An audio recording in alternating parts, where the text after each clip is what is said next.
Okay, Jason, in this section I want to cover the Utah housing. Now you've got Utah housing dash first home. Right. And yeah, that's how I got started. I bought a home in Riverton a billion years ago, and it was Utah housing, and the interest rate was amazing. I got 7%. Sounds like an amazing rate. That was back when just shortly after my brother-in-law wisely pronounced, after a whole bunch of training, that the interest rate would never possibly go below 12%.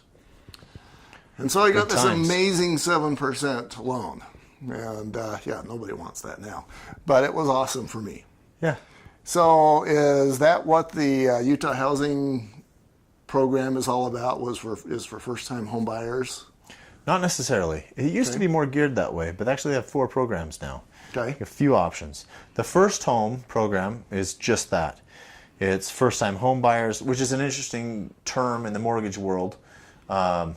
First time means you haven't owned one in 3 years. Interesting. So there you go. So this is for first-time home buyers. It's an FHA loan. So you're going to get a first and a second loan. The second is going to take care of your down payment. The home that I'm in right now, we're actually in my man cave. You just see whatever I'm going to choose to put behind us. I don't know if that's going to be a mountain or a stream or an ocean, but we're going to put something behind us. But we're in my man cave basement right now, and I am renting this house.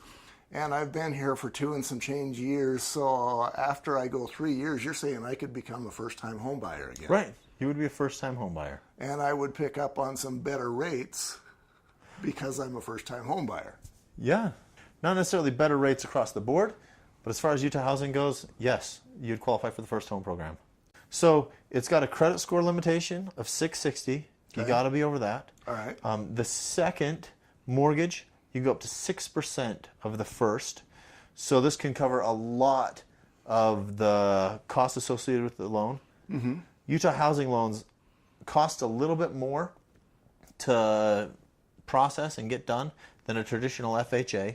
And the interest rate is typically a little higher. It's set by Utah Housing.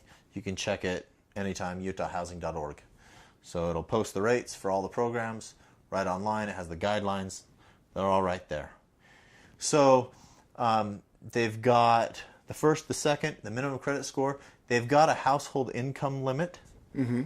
And so if you have 1 or 2 people, you're at $49,900. If you have 3 or more, you're at $59,900. That's another household income limit, kind of like USDA, where they want to know how much the household is making. Right, so the interest rate on the second is not posted online. It's always 2 points higher than the first. And Utah Housing is very particular about rentals. You can't rent any part of the house out.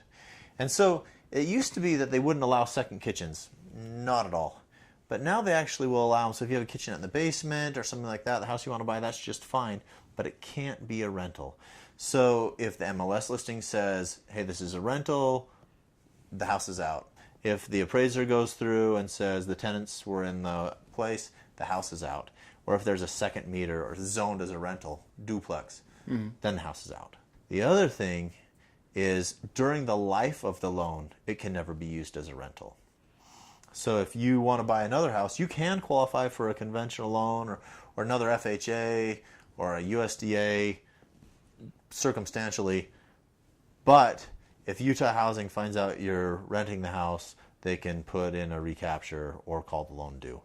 Okay, so what about maybe a mother-in-law apartment? Because now, again, we're getting into gray zones. The mother-in-law would be okay, but somebody who's not the mother-in-law would not. Is that correct?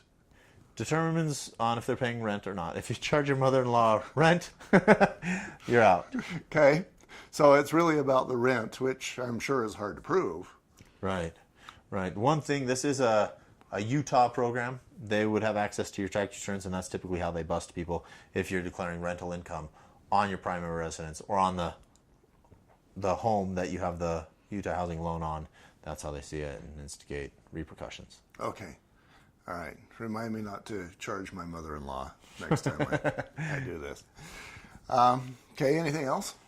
No, we'll hit home again. Home again. Be right back.